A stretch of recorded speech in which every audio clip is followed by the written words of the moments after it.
Exactly. And what happened was once I do decide that I have to be honest about this, he's in my life now. He found me, he emailed me, and then we talked that first night for over 4 hours. We talked about everything, and I came alive. It was like, I don't think I've ever had that kind of joy. I don't get me wrong, my other children have been my life. I love them from the second I was pregnant with him. I mean, I feel like being a mother has been one of the most important things in my life. It is the most important thing in my life. If I had to say, okay, what have you done in your life? My sons are my important thing. But with this one missing and all of a sudden back in my life, I describe it. I was just listening. I'm editing my audiobook right now. I was just listening to a thing I said in it, in the book. And it's the way I truly feel. It's like him finding me and us connecting was so powerful.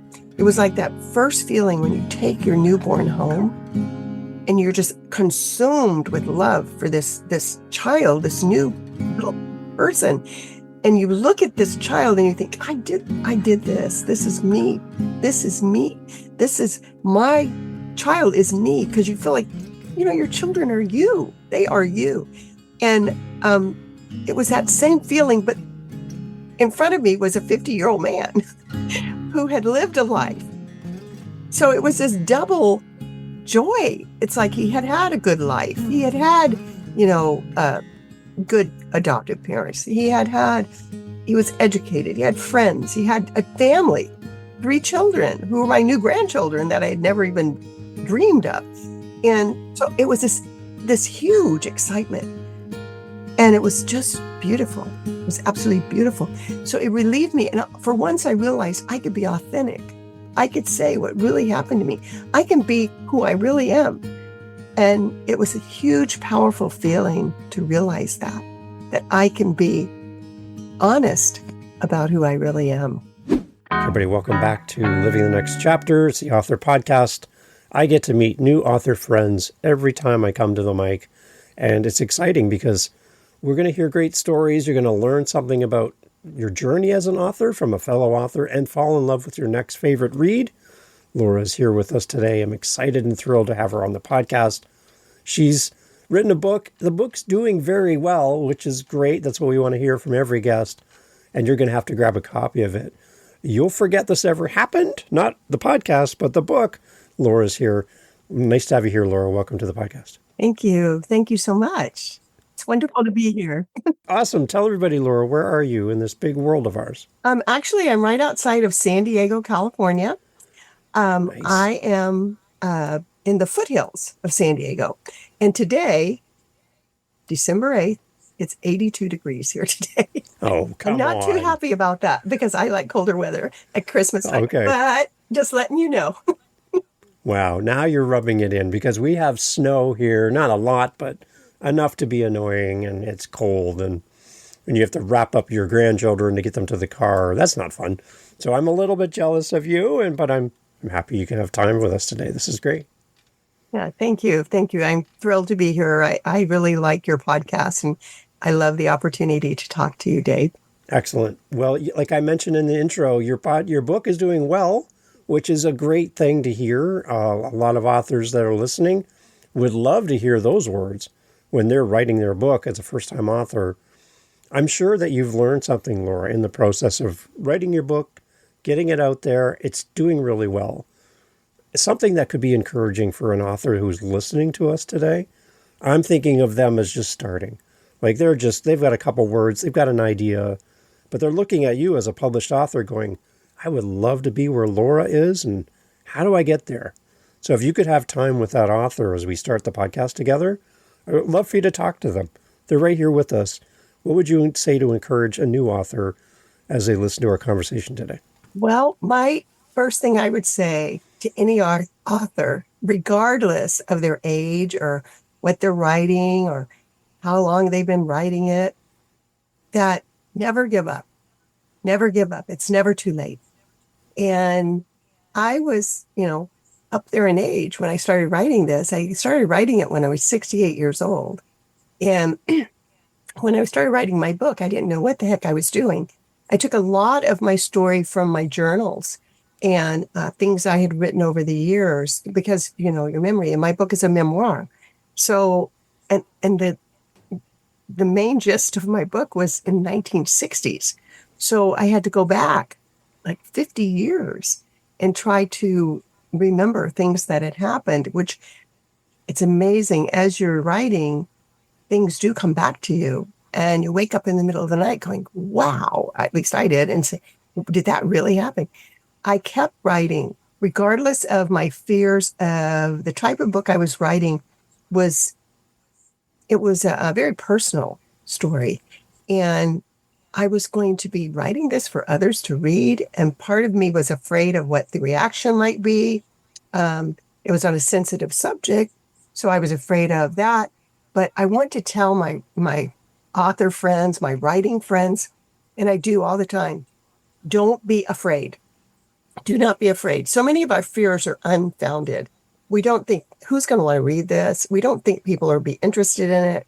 We're like, oh my gosh, this story is not, it's not, you write it and you think, it's my story. Who's going to want to hear it? What I learned is that we all have a story, and our stories are all important, all of us. And I encourage people to write even if they don't want to go on to publication.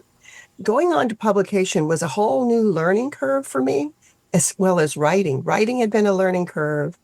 I encourage other writers to take classes or to find a writing group because writing is a lonely type of activity. You're all alone, sitting at your computer or sitting with your journal or whatever you do.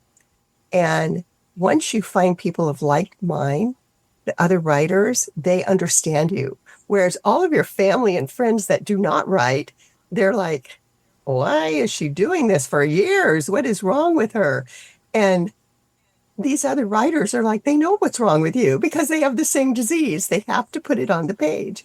And it's just the most uplifting thing to have other writers write together and discuss their books or discuss their journals or discuss their stories. It gives you added strength because you have them behind you. Some of the most positive and encouraging people I know are writers. I had come from an industry, a career that was real estate and title insurance, totally different kind of career. And I never got the support that I got once I started writing from writers. It was a whole different tribe of people. And I just encourage all writers, keep writing. And if you want to publish, you can. No matter what you're writing, no matter what, how old you are or how young you are, just do it. If it's in your heart and soul to write, I just wish I would have had more confidence. I wish some writer would have said that to me before I, really started, because I spent years, I did 5 drafts of my book. I was so afraid it wasn't going to be perfect enough. And I look back now and I realize, I'm glad I did because I did make it better each time. That's another thing I'll tell writers. Listen to your editors. People who do this professionally, who have done it for years, they know what they're talking about. And it's not always easy to be critiqued. I used to drive home from my critique class going, what the hell am I doing? I think I am. These people are real writers. And the funny thing is, the more you write, the more you become a real writer. And so listen to them. And if you have to rewrite, keep rewriting because it'll only make it better. We talked before we came on the microphone today just about the legacy around your book and the fact that this story is now out there and it's evergreen. You mentioned that word, which I love. And evergreen, for those listening, basically just that the topic is something that carries into the future. It's not time-based. It's not something around a certain point in time. People can pick up this book in the future and find value in the story and the message of the book. So I love that. What other comments are you hearing back from readers that kind of thrill you as an author that maybe you might not have been anticipating in the early days of writing, that this book would connect so well? What have you heard back from readers? Well, I think this has been the best part of writing my book.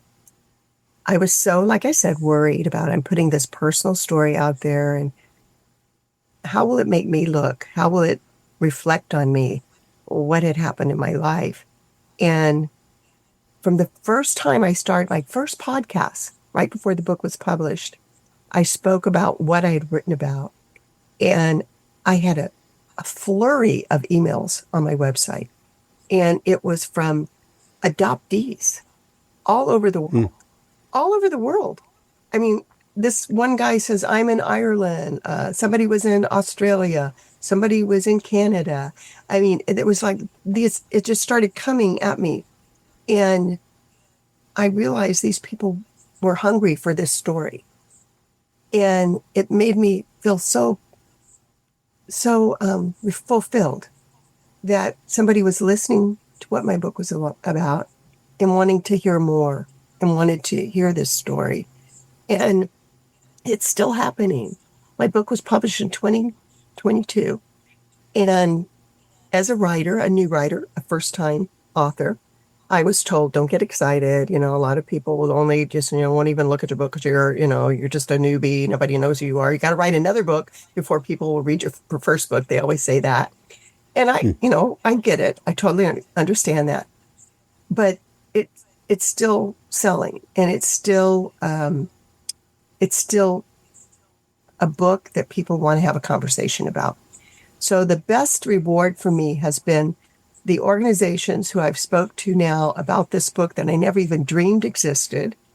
And the feedback I get from the members in these groups, from readers of the book, has been the most wonderful part of my life. It has given me another purpose because in many ways, they tell me I've helped them to understand what I went through and how, I handled it. And a lot of them are going through the same thing. A lot of birth mothers, a lot of adoptees, adoptive parents have written to me. It's a subject that I always kept close. And now I talk to the world about it because I've learned one of the best things about letting go of a secret is you're freed of that secret, because my book was about a secret. And then when I get their response, I always tell them, you will feel better from talking about this because I know I do.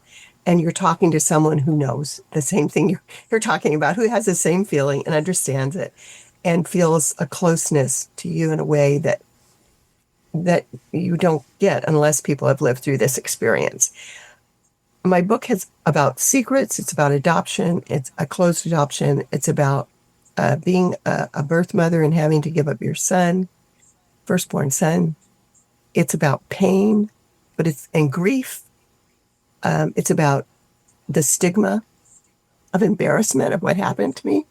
But it's also joyful because without even realizing it, as I wrote my book, I learned so much about myself. And I realized going back how good my life had been and is today.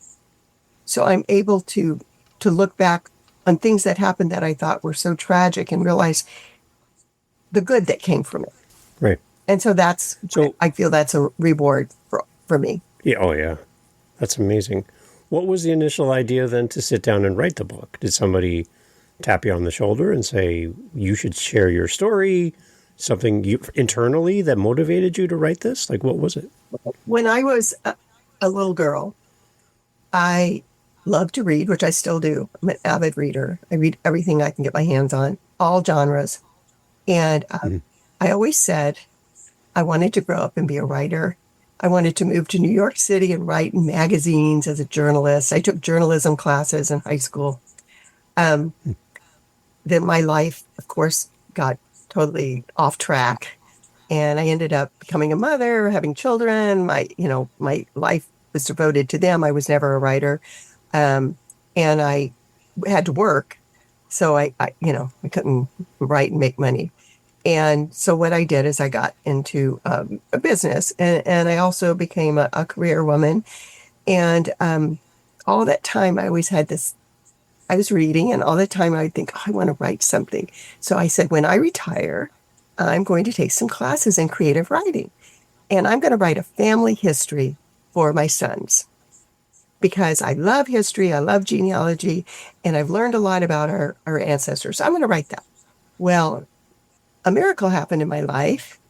The son who I'd been forced to give up for adoption found me through Ancestry DNA. Really? And 50 years later, he found me. And I had, of course, we had done our DNA and he did his 6 months later. And it was just like a miracle. So you've got to realize here I am. I just retired. I'm taking these classes. I'm doing a family history for my kids.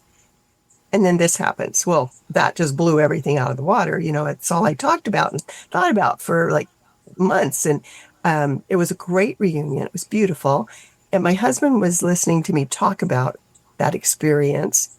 And he said, this is your story. And I said, oh, no, no, no, I can't write about that. It's too painful. And he said, oh, honey, just write it for yourself. Write it for yourself. Mm-hmm. And I started writing. And the more I wrote, the more I remembered what had happened in those days. And I was only going to write about the reunion. But the more I wrote about the reunion, the more I realized how this all began. So the story of how all of this started and happened in the 1960s became my story. And I guess the reason it's written is because my husband encouraged me to write it. And it turned into something I was obsessed with. I wanted to write a book from the time I was a little girl. In fact, my father had said when I was about 8 or 9 years old, I got a desk from him for my birthday, a little desk. And he said, write me a book someday, honey. And so I always say, I wrote the book, but I don't know if this is the book he wanted me to write. So I am writing a second one right now that he would approve of more. Okay. All right. Good. Okay. So this whole idea of adoption as a young person, having to give your son into adoption. Somebody told me when we had my firstborn, they kind of put their arm around me and said, as a new dad, get used to your heart beating outside of your chest now that you have a son, right? Your son's going to go places, do things, and a piece of you lives on outside of your body the moment you have a child. I can't imagine 50 years of a piece of you out there in the world and you don't know where they are, how they're doing. Are they thinking of you as their mom? Or, I don't know how you focus in, zero in on work and family and everything else. And there's just this feeling of your heart beating outside of you. Like in those 50 years, as you kind of look back as you were writing the book, were there moments where this was just something that was right in front of you and you had to deal with it in the moment, that you're missing your son at those points? Like, Yeah. how you as a mom navigate that 50-year span? That's incredible. Well, After I gave birth to my son in an unwed mother's home in New Orleans, Louisiana in 1967. And in 1967, it was almost criminal for a young girl to be pregnant and not married. It was a common practice for parents, and a lot of ministers had this happen. They would talk the parents into it. They would, they felt like they were protecting me and my reputation. And my parents had decided that they weren't going to be able to they already had 4 children. And they take me over to this home. I have my son. I worked there for 5 months before I had him. And it was a very hard time for me. I wanted to keep my son, and I was only a 17-year-old girl and a high school senior when all this happened. And I had no job. I had no money. I didn't even have a car. Back in those days, kids weren't like they are now. we were pretty naive and didn't have that much. And my family didn't have a lot of money. We weren't poverty stricken or anything, but we were just your middle class family, and in the deep South. And anyway, I was made to leave him there in this unwed mother's home. It changed me. It almost killed me. I remember I went a little crazy when I got back home, and I was so ashamed. You were so shamed everywhere. It was like the unwed mother's home, even the delivery. You were not treated like the married women that were in the hospital delivering. Everything was like you were less because this has happened. Meanwhile, many of these fathers had just gone about their lives and, like in my case, knew and still went about, just left. And so you're left with parents who are ashamed. They just want to forget it ever happened. You're told in the home you're going to forget it ever happened. You never forget this. You never forget giving birth. You never forget having a child.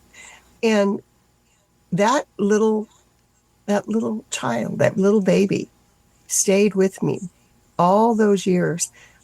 There's a part in my book which became a pivotal part when I am leaving him for the last time. I only got to hold him 3 times. And when I'm leaving him, I took the birth card that was on his bassinet with his name and, birth date and all that. In fact, it's this little card that's on the cover of the book. It's an original. Oh, okay, yeah. And I took it and put it in my pocket. And I, have had it with me all these years. I mean, I had it all those 50 years. I kept it as a reminder of him. And I would cry silently, privately. I never talked about it. I was told never talk about this. I was told never speak of this happening. And it will, what will people think of you and all this. So I didn't even tell my other 3 sons. They grew up and I still didn't tell them. Wow. I grew up, I married my second husband. My first husband brought me out here to California. My second husband, and he knew, thank God he knew, because that would have been a big shock, But anyway, I had to tell my children. I had to tell my stepchildren. I have 2 stepchildren. And I had to tell my friends who were close to me and thought they knew everything about me. But I had kept that secret all those years because I was ashamed. I was mourning that child secretly. I didn't know how to talk about it. And it did affect me. And I think it affected my health. I think it affected, the way I always felt I was less. And you wouldn't have known it. I could win Academy Awards because I never, I could pretend like everything was okay, but it wasn't. Every birthday, every holiday, every day I thought of that child. Every day. Yeah. And your son's birthday as well would be a date for you personally that no one else would understand the meaning of. Yes. Right. Even my husband, who I'm, I can't even imagine ever being closer to anyone in my life. He's wonderful, but even he didn't realize how deep the wound was. Right. And I've learned now that the only people that really understand how deep the wound is are other birth mothers. As you describe this, the picture I have in my mind is a dam that holds back water, right? The pressure behind the dam of the water trying to go where it wants to go, but the dam's holding it back. This secret feels like a dam that's just holding back who you are and your ability to share with the people you love the most, the people closest to you. They don't understand why certain things bother mom, but that it does. And they're like, why is mom like this? Like, what is mom keeping from us that is such this big dam between me and my mom or me and my husband, right? There's just this silent wall that's holding back a bunch of stuff that nobody has any idea what's on the other side of that wall. Exactly. And what happened was once I do decide that I have to be honest about this. He's in my life now. He found me. He emailed me. And then we talked that first night for over 4 hours. We talked about everything. And I came alive. It was like, I don't think I've ever had that kind of joy. I don't get me wrong. My other children have been my life. I love them from the second I was pregnant with him. I mean, I feel like being a mother has been one of the most important things in my, it is the most important thing in my life. If I had to say, okay, what have you done in your life? My sons are my important thing. But with this one missing and all of a sudden back in my life, I describe it. I was just listening. I'm editing my audiobook right now. I was just listening to a thing I said in the book. And it's the way I truly feel. It's like him finding me and us connecting was so powerful. It was like that first feeling when you take your newborn home and you're just consumed with love for this child, this new person. And you look at this child and you think, I did this. This is me. This is me. This is my child is me. Because you feel like, your children are you. They are you. Right. And it was that same feeling, but in front of me was a 50-year-old man who had lived a life. So it was this double joy. It's like he had had a good life. He had, good adoptive parents. He was educated. He had friends. He had a family, 3 children who were my new grandchildren that I had never even dreamed of. And so it was this huge excitement. And it was just beautiful. It was absolutely beautiful. So it relieved me. And for once I realized I could be authentic. I could say what really happened to me. I can be who I really am. And it was a huge, powerful feeling to realize that I can be honest about who I really am. Was it healing for him to have time with you in those early days when you guys reconnected as mother and son? Like, what did it do for him? You talk about what it did for you, but what did it do for him to now have a conversation with his mother? Like, there'd be so many questions that he would have growing up about you and if he could ever find you and all of that, right? Like, for him, he would feel the same way I would think that you would feel for him. A missing piece of who his identity is. Yes. He doesn't have any idea who you are, where you are, why you did what you did, all of the situation behind it. You have no idea, right?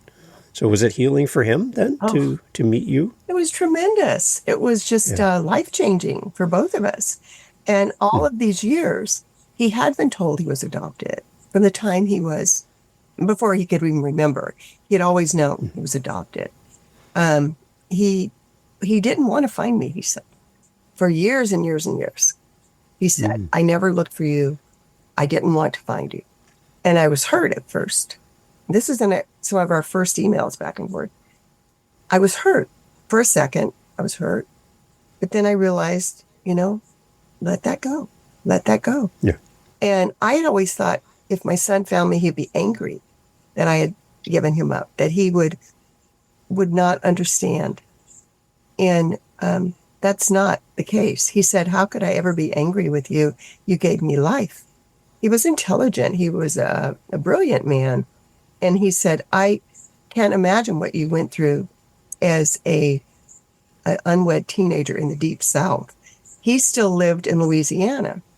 And he knew that I went through a rough time, but he had also been told I was 14 years old. So part of him, his whole life, once he became old enough to think about this, he thought maybe it was some kind of horrible thing that I had been raped or some, incest or some awful thing, and that I probably wouldn't want to see him. And so that's why he didn't want to find me. But once I told him the truth and said, no, I was 17 and I turned 18 a couple of weeks before he was born, a month before he was born. And I said, I did want to find you. I wanted you. I wanted to keep you. I did not want to leave my child. And I knew I could do it. I begged to keep him and cried and ranted and did everything that I could to keep him. But I had no power. I had no voice. it didn't matter how I felt. Mm. And once he learned that, it helped him to understand better, what had happened. And he was very excited about me writing the book. We joked about it because we laughed a lot. That was one of the great things in our relationship, that we laugh a lot, and we were so much alike. And in some ways, he was more like me than my sons that I've raised, which is kind of weird. That and he looked like my family. He looked like me. I always thought he would look like a father. I mean, there were so many surprises. He had one of his daughters was like a clone of me. He was just in shock over that. And he kept saying, "If you saw her at an airport sometime, would you have known she was related to you?" And I go, I don't think so, but this is strange. It was like eerie to look for us when we would get together. And it still is. It's like I look at her face and I see me, which is strange. But Right. it was beautiful for him because all these things he'd always questioned, I could tell him about. Who his Right. father was. His father had passed away, but I could tell him who the father was. I could tell him, about my family, our genetics. I could tell him about, his ancestors. And it was just a huge change for both of us in our lives. And to the point that, I mean, it was exhausting. Reunion is so complicated. It's so Yeah. complicated because you're so overjoyed. You're still scared to death. You walk on eggshells quite a bit. And I've talked to so many other adoptees and birth mothers in the last 3 years, which has been so rewarding and so helpful for me to understand, where we were all coming from. And it's been a good thing to know that our reunion actually was a very good reunion, and not all reunions are. And ours Yeah. still, it was complicated because he had been Yeah. raised by other people. And I had, I was a different mother. I was a different mother. His adoptive mother had died 16 years before he Mm. met me. So he hadn't Mm. had a mother. And all of a sudden he had a mother. And I would talk to him about things just like I do my other three sons, who we have history, my other three sons and my Yeah. son. And I would be talking about things, and I would realize he and I are different on this. A lot of it's because we don't have history. And, Yeah. you know, it was earth shattering for both of us. So in the book, you'll forget this ever happened. There's another element to the story that I want people to discover as they read your book around your relationship, your renewed relationship with your son. You get him back into your life, and that's exciting for you to reconnect and to rebuild a relationship over 50 years gap, right? But something changes in the story as well that I would love for people to discover as they read your book. But can you kind of just give us just a little bit of insight about how the story progressed for you Yes. and your son? Yes. My book was, I ended the book the first Christmas we spent together. Because, when you Mm. write a book, you can't just keep going, especially memoir. It would be like a Yeah. 1,000 pages. So Yeah. you have to just, and another thing for writers to know is that publishers like memoirs to be anywhere from 60,000 words to 90,000. That's the sweet spot. And mine was not, by the time I'd had it edited 3 times and everything done, it was, I think, 92,000. So and I am an overtalker and I am an overwriter. Yeah. Yeah. And, so I had to end it. And so I ended it at our first Christmas together. And we had great, great times for 4.5 years. We had beautiful visits back and forth. He brought his family here for Christmas a few times. We went back there for different holidays and stuff. My other sons and all of our kids, all 5 of our kids, got to know him. They were all, welcome arms, arms open.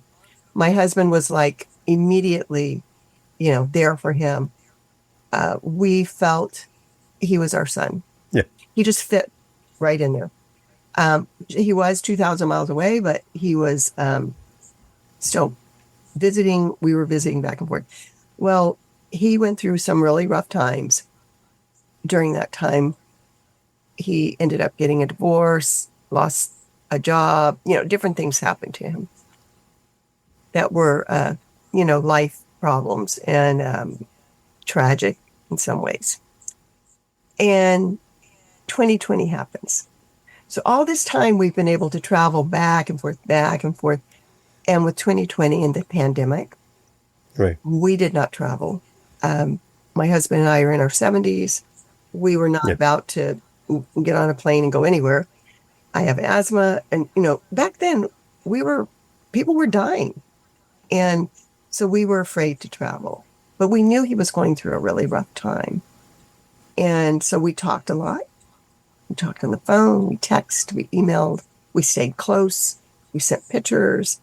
And then I kept saying, after if there's ever a vaccine, I'm going to take it and I'll be able to fly back there. And with my other children, I've always been able to talk to them, and all of them have gone through rough times. I mean, there's nobody in life that hasn't, especially as young adults and finding your way in the world. So I never realized that my talking to him wasn't enough to help him, because he was suffering so much from depression. He felt lost, and he was angry over the divorce, and he was all these things. And 2021, the early part of 2021, he took his own life.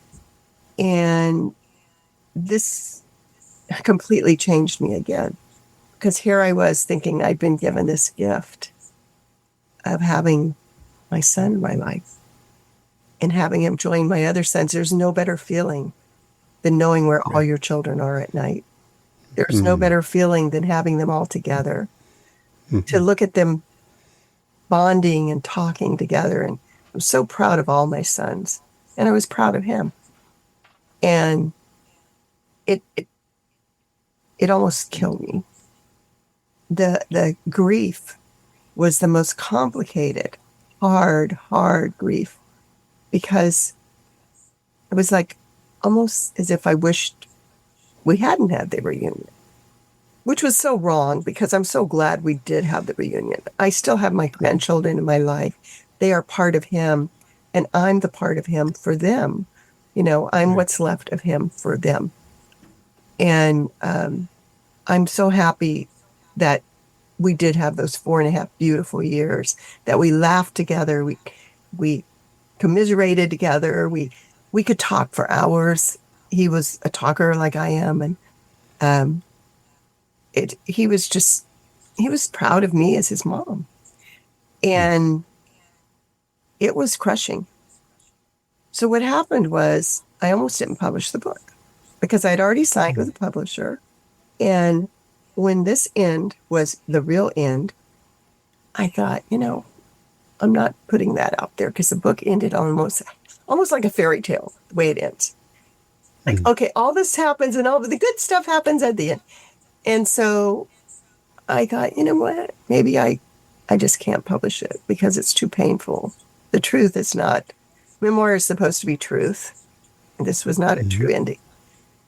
So I was convinced to go ahead by another author. About 8 months later, she asked me, how are you and Richard doing? And I told her what happened. She was on the East Coast. I told her what happened. And I said, I'm not publishing the book. And she said, oh, no. You can't do this to yourself. You have to publish this book. This book is important for a lot of people to read. She had been one of my beta readers. And sure enough, she talked me into asking the publisher if I could put an epilogue in the book. And of course, the publisher said yes. I love my publisher, by the way. I have to say, Brooke Warner is her name. She is a wonderful woman. And anyway, long story short, I published it. And I'm so glad I did. I'm so glad that I was able to get over that fear and publish it. Because once again, there's another stigma now, layered on all these years of shame and stigma. Here's another one, because suicide has such a stigma. I'd never dealt with suicide before. No one I loved had ever committed suicide. And it is such an awful grief. It's one of those things that you always say as a parent, I don't know how anyone lives through losing a child. And it's true, regardless of the age, regardless of the circumstances. It is so hard. But you also learn that you can live through it. And you become a different person. I think you become so less judgmental and so less ashamed of yourself, because the more you learn about it, you realize that this is not the whole story. My son's death is not his story. It's not my story. There's so much more there, and so many good things there too. And I listen to my other children. I look at them and my grandchildren. We have 10 grandchildren. And I think, I don't want to be the sad old lady sitting in the corner crying all the time because of this happening. I have so many reasons to be joyful. I have so many reasons to be thankful and grateful. So I look at that as a life thing that happened and made me stronger to be able to live through that and to cherish the memory of the 4.5 years I did have with him. I understand why people are reaching out to you and telling you why this story connects with them.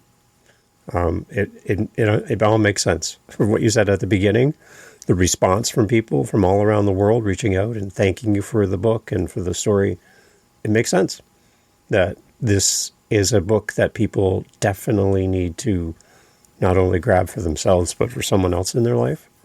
There's probably people listening to our conversation, Laura, and they're like, I know someone who has put their child up for adoption when they were young. I know that someone that listening has been adopted and has been searching for their birth parent their entire life and frustrated.